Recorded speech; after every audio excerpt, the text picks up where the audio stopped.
Il est également auteur bien sûr du livre La vision économique du mouridisme tey moom la ñuy dalal suñu émission ci présentation bi ngeen ci ànd ak Pape Moussa Sène di ci wutu Talla Niang ñuy wax suñu gan fekkee moo ngi en ligne rek ñu dalal ko mu nuyoo ñu ànd ak moom ci liggéey bi di nuyu waa groupe bi yëpp nag di jiital ci nuyoo bi sëñ Cheikh Thioro ak membre du bureau exécutif bu Pastef Touba yëpp. asalaamaaleykum wa rahmatullah maa ngi nuyu sama mbokk yëpp di nuyu Serigne Pape Moussa bi ma fekk ci bunt bi ak Serigne Cheikh Wali ak Serigne Cheikh Thioro di am mbégte lool ñu bokk ci waxtaan bi ndax xam naa ni waxtaan bi moom sottante xel la rek waaye yéen moom xam naa ni li ngeen xam ci économie Touba moom su ma jàngul ci yéen dina métti lool ma jàng ma indil leen lu bees waaye di kontaan lool ci yëwalante bu ñu nar a yëwalante rek ci waxtaan bi xam naa ni maa ngi sant bu baax a baax am mbégte lool sax mbégte lool jërëjëf sëñ Pape Moussa merci beaucoup maa ngi toog di déglu ñu xool ni ñuy defee waxtaan bi incha allah. waaw xanaa am Xaadim moom ab ndongo daara la rek boo xamante ni xëy na dama teel a dugg ci liggéey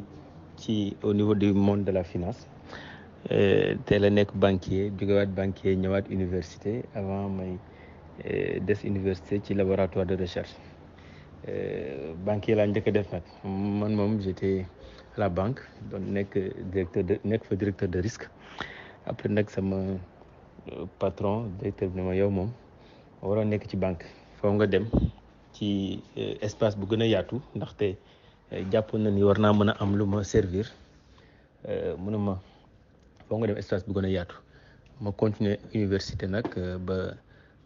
soutenir sama thèse yàlla def ma am sama évolution ak ba diriger fa nekk directeur scientifique un laboratoire de recherche économique et monétaire bind naa nag moom ñeenti téere bi ma njëkk a bind sur la banque la économie et gestion bancaire ak bi ma génne 2017 sur comment votent les Sénégalais ci théorie des jeux la fan yi nag moom war naa génne ñaari livre benn bi sur la vision économique du mouridisme moom moo nekkoon sama mëbët bu baax beneen bi nag sur la régulation bancaire comme pandémie bi nu mu mel nii banques yi yan taxawaay la ñu war a am ndaxte crise bi nu mu dalee économie réew yëpp banques yi waratuñoo am taxawaay bi ñu amoon rek ci jamono yu njëkk ya waaw loolu daal xam naa ni ci am naa nag une 50aine d'articles scientifiques te yàlla def ni tamit ma teel a génn ci biti di fu ñu wooyee banque des règlements internationaux mooy BAL fa la nekk nii sax ndax BAL moom mooy la banque centrale des banques centrales foofu la ñuy définir dispositif prudentiel yu ñu appliqué ci banque yëpp man nag jox ma fa liggéey boo xamante ni damay jéem a xool nu ma installer dispositif prudentiel yooyu dans les pays africains Afrique subsaharienne et au niveau de l'Amérique latine donc xam naa ne moo tax sax nag crise lu muy métti moom xëy na maa ngi ci biti xaw a sonn loolu ci tukki yeeg déplacement yi moo tax yenn saa yi sax ma naqaree jot waaw xanaa su ma doon présenté daal loolu daal mooy Khadim Bamba kii yow waaye ab mbokkum taalibe bu doyadi la. macha allah parcours bi am na solo ni nga ko waxee noonu la ba tax na sax comme ni nga ko waxee rek économiste de formation donc suñu question yëpp dafay relative ak wàllum économie ci la ñuy waxtaanee d'abord ci Covid 19 bi après ci màggal gi après crise économique naka lay impacter crise malienne bi bien sûr naka lay def ndax dina am impact sur le plan économique suñu économie malienne xam naa après nag ñu dernière partie bi ñu jagleel la ko mbokk yi ku ci am question nga posé ko. donc noonu la émission bi di tëddee. macha allah xam nga Serigne Moussa li ñu naan lu la bett rek mën la crise bi dafa bette pour la première fois adduna bi connaître niveau de mondialisation mooy niveau boo xamante ni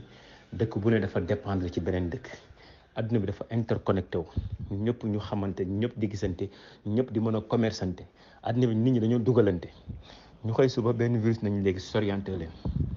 li ñu diine sant sax mu tere ñu ko c'est-à-dire que suñuy valeur mu tere ñu ko le fait que nag ñëpp sorienté wu léegi ku ci nekk téye sa bopp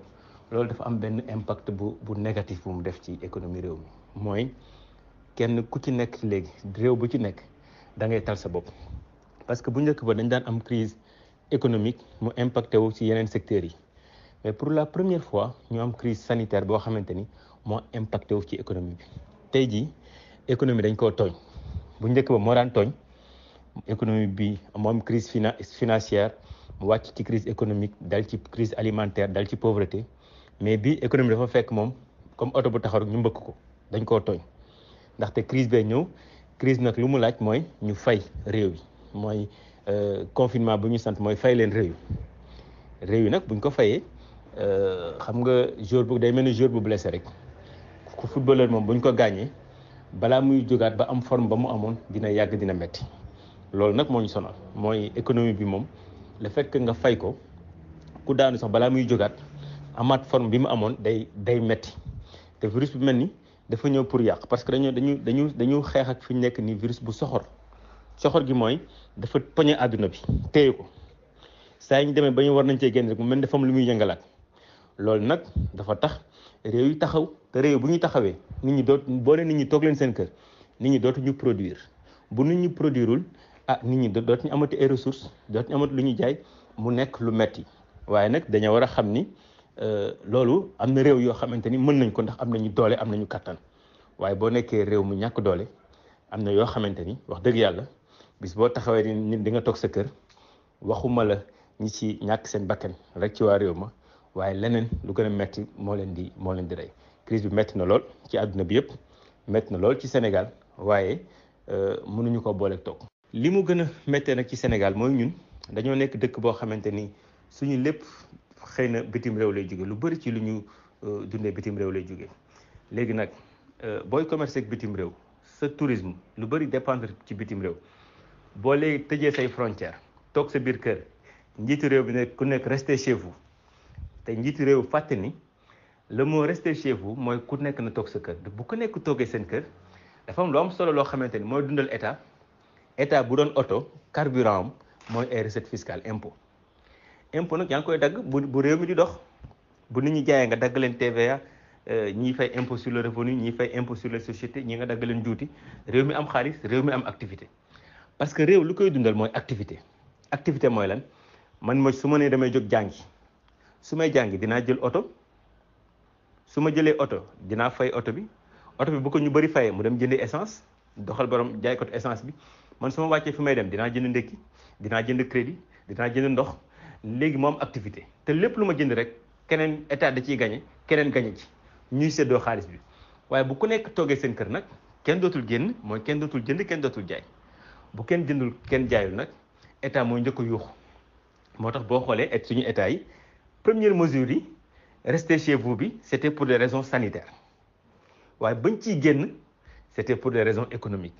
parce que xool nañu kees gi xam ne amatul xaalis te am na loo xamante ni mënoo toppandoo nag ba toppandoo tubaab yi xaalis ñoom yi ñuy denc mën nañ koo génne waaye yow mënoo génne li nga denc parce que dencoo dara xam nga dëkk boo xamante ni bu jàmm rek di am li nga am li ngay dajale par at mënu laa dundal fukki weer ak ñaar da ngay dund fukki weer yi ñaari weer yi nga leb ko waa dëkk boobu bu xëyee suba nag léegi ne day toog téye boppam dootul liggéey kooku dina gën a sonn ndax ñun suñu loxo musul jot suñu ginnaaw ñu dolli ci nag léegi ne dañuy toog suñu kër rester chez vous nit ñi toog bañ a liggéey fan la état di jëlee ay ressources loolu nag day wane ni fan yi di ñëw métit bi mi ngi ci fan yi di ñëw ñu bëri jàpp nañ ñi passé nañ ko waaye dañoo nekkoon ci état d'urgence état bi tere woon ñu bëri ñu bañ a yëngu entreprise bañ a dàq waaye léegi nag comme génn nañ ci état d'urgence bi lu gën a xam boo tee doomam mooy ku nekk li nga mën ngay def entreprise bu mënatul ñëpp jàppale ko mu liggéey day dàqee loolu nag pour man moo nar a gën a metti ci fan yi ni ñëw moo tax suñu économie moom sukk na waaw bu doon nit daal sukk na ay bëtu moom te li ci xaw a metti mooy li ñu leb ci bor dafa bëri goo xamante ni dina jafe ñu mënaat am bor ci biti looloo tax agence yu mag yi sax bëgg a waddal suñu note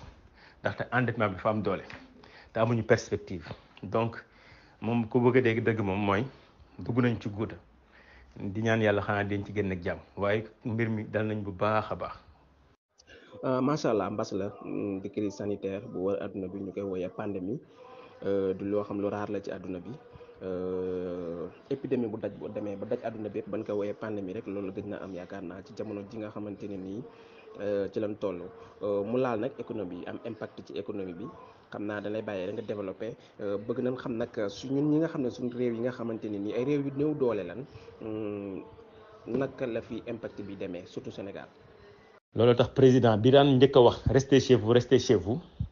moo taxaw ubbiwaat économie bi moo taxaw ne il faut que ñu ubbi parce que xam na ni bu ñu ubbiwul dina xëy weer duñu fay ay salaire te koo ci musaan dégg nag muy naan restez chez vous dafa mel ni fonctionnaire bu mel ni man nga xamante ni moom su ma liggéey ñu fay ma su ma liggéeyul ñu fay ma kooku mën naa rester chez vous man damay naan toujours man su ma toogee sama kër am naa sama salaire baax na am na abonnement canal mën naa xëy na dundal sama bopp at sans génn sama kër kooku kay suñ ne rester chez vous damay naan rester chez vous waaye du ngor man Khadim ma xam ni su ma toogee sama salaire di ma fekk ma xool koo xamante ni bu toogee salaire am du ko fekk ci këram ma koy naan rester chez vous te man bu weer dee ñu fay ma sama salaire moom bu weer dee kenn du ko fay salaire nit nag ku ci nekk da ngay xool loo mën ak loo mënu sur 16 millions de Sénégalais 400 000 ñoo ci am salaire 16 millions de Sénégalais ñun la 400 000 ñoo ci am salaire 400 000 yooyu ñu ci bëri salaire yi ñu am sax matalu leen mënul matalul seen dundu weer dañuy fortaatu après di ci dolli ñi ci am mënal seen bopp matul sax 80 000 personnes waaye ñooñu nag mënuñoo toog seen kër ñeneen ñi mënuñu ko donc nag foo nit ñi gore tuuti xam ni ku amul salaire buñ la nee toogal sa kër boo fa deewee ki la ko sant moom moo la rey donc nit ñi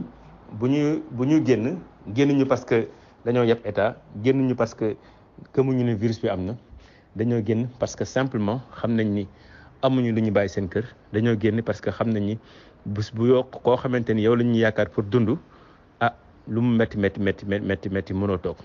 moo tax koo dégg ñu naan kii gëmul virus bi su ma déggee ba léegi ci télé bi ñuy naan dañuy jàngal nit ñi ni ñuy raxasoo ni ñuy solee masque ay ree damay jàpp man Khadim bu dee sama awma lu suukar sama café su ma gëmee ni virus bi am na kay mais damay sonal sama bopp rek ndax xam naan bu amee bu amul damay génn mais damay dalal sama xel non virus bi amul wala dangereux wul ndaxte yàlla xam na ni ku ko mën a toog sa kër lépp di la fekk mais doo génn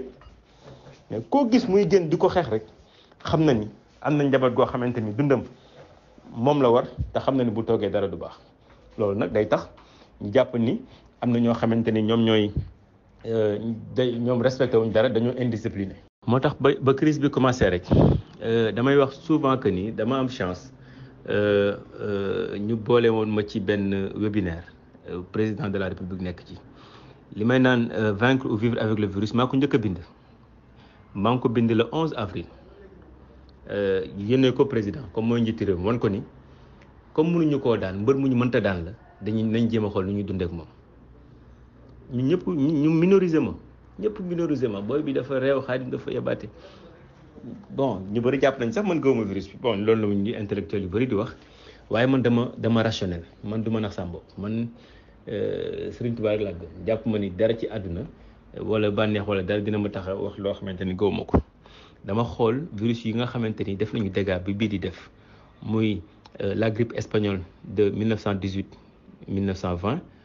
ak la grippe de Hong Kong 1968 1970 grippe yooyu ñoo ëpp lu ñu rey grippe espagnole rey na plus de 50 millions grippe Hong Kong bi rey na plus de 1 million mais ñaari grippe yooyu yëpp li ñu niroo mooy def nañ fi ñaari at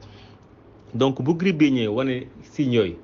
mais jàpp ni dina fi def ay ñeenti weer mais bëri caaxaan la. loo xamante ne dina fi def ñaari at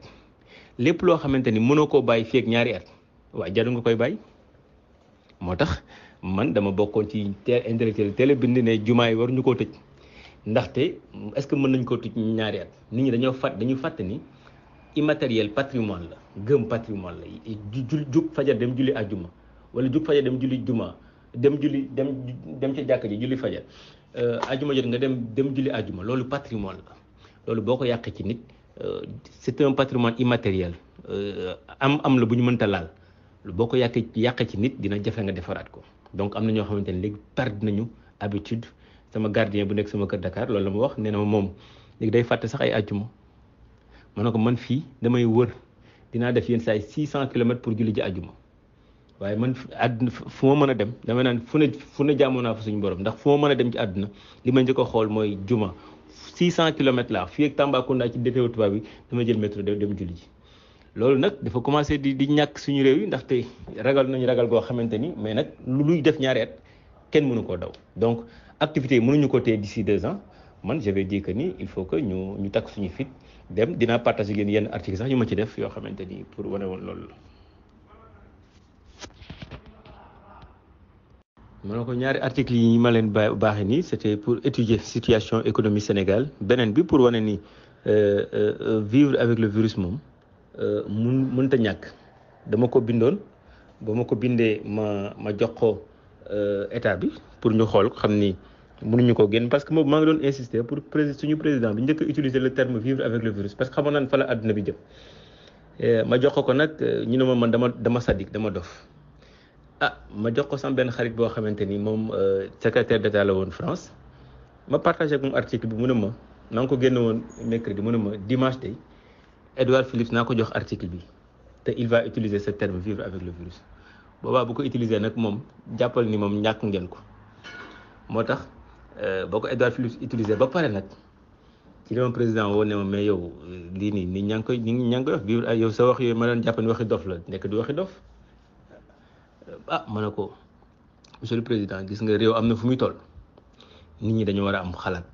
ba pare froid gis nga ñun ñëpp am nañ ay mbokk yoo xamante ni dinañ ñàkk seen bakkan ci crise bi waaye nag réew boo néewee doole munoo fexe ba crise bu rey dëkk yu bari du faat ay sénégalais man du ma def démagogie naan kenn du fi dee nit ñi dañuy dee te réew lañ boo xamante ni dañoo néew doole parce que Sénégal réew la boo xamante ni chaque jour 311 personnes dinañ ñàkk seen bakken moo xamante ni nag 311 personnes dinañ ñàkk seen bakken waaye kii ñàkk ko ndax corona wala ñaar wala ñett di ñàkk seen bakken ndax corona est-ce que les 309 dañoo ñàkk seen bakken ndax leneen tali bi rek ñaari nit lay rey par jour wasin dina rey juróomi jigéen par jour xiif mën na rey fukki xale ak benn par jour donc yooyu noonu nga régleel may yooyu moo ëpp solo nga taxaw nit ñi naan toog leen seen kër ndax virus bi day rey te virus bi toog seen kër du ko tax a doxi soxlam am na yoo xamante ne xel antanu ko mais nag bu sa réew néewee doole dafa am loo mën ak loo mënul dañu naan néew doole tooñ la boo néewee doole ñi la daan dimbali nekk ci jafe-jafe mais ñu la daan dimbali ëpp la ay moyens di deele ay milliers de personnes yow ngay deele ay centaines de personnes defar nag àdduna bi for a tukki loolu du xel donc ñun dañoo demee ak xol bañ a demee ak xel moo tax damay naan crise bi Sëriñ Mountakha rek moo ci wan dal ndaxte crise bi li rey li ñuy benn xisa ba ñu doon nekk ci benn xisa rek ki demoon guerre doon dem benn dëkk ñu ne ko ñaata nga fa rey mu ne 1000 la fa rey ñu ne ko mais 10 000 ñoo fa nekkoon mu ne 9000 tiital leen rey nit ñi ñu tiital man de fi ma nekk du ma sol masque du ma def dara mais naa moytu man sama moytu mooy samay loxo du laal sama kanam waaye sonal nit ñi ci ay masque yuuxut ni mel nii demoon na ba Sénégal booy dem jumaa sax dañuy defan yow reykatu nit ñi donc nit du ragal ku yàlla ne moom fii nga yem waaw mais nañu xam ne rek Sénégal bu télé yi noppi yoon rek rajo yi noppi ñii dee ñooy dee ñi war a dee Sénégal ñooy dee Sénégal dara du ci yokk dara du ci wàññeeku maintenant nag li ci metti rek ci bii mooy mag ñi ñooy génn àdduna léegi nag mag ñi ñoo xam ne dañ leen a xam am na semaine boo xamante ni professeur Moustapha Souran génn na ci àdduna Père Ibrahima Ndiaye Babacar Touré ñëpp dafa siiwoon mais fi ñu nekk nit ñaa ngi génn àdduna mais ku ci xamul kenn da ngay defan kenn génnul àdduna parce que réew nit ñi dañuy dund ñii di judd ñii di dee donc loo xamante ni ganale si nañu te dëkk na te jógagul léegi faaw ñu am fulla ak fayda xam ni tamit crise bu ñëwee ci àdduna bépp mbëkk ñëpp gënuñu kenn ci tubaab bi bu ñu deele américains yi di deele ñu ëpp ñu ay moyens foofu ñu tamit dañuy deele donc bu nit deewee nañ xam ni dafa war a dee mais mënuñu ci dara kenn mënu ci dara parce que crise bi nii ñun politique bi ñu def mooy xamuñu kañ lay jeex loo xamul kañ lay jeex nag da nga koy muñ da nga koy muñ dundaaleeg moom moo tax crise bi dina gën a métti ci ñun léegi bu ñu demee nag ba Macky Sall taxaw ne mënutuma fay fonctionnaire yi ci lañ soog a xam ni yenn mesures yi baaxul te fonctionnaire yi 125 000 dong lañu comme ñu ngi jot seen salaire ñoo ñu sonal rester chez vous waaye bu ñu jotuloon seen salaire benn weer kenn dootu nangoo toog sa biir kër.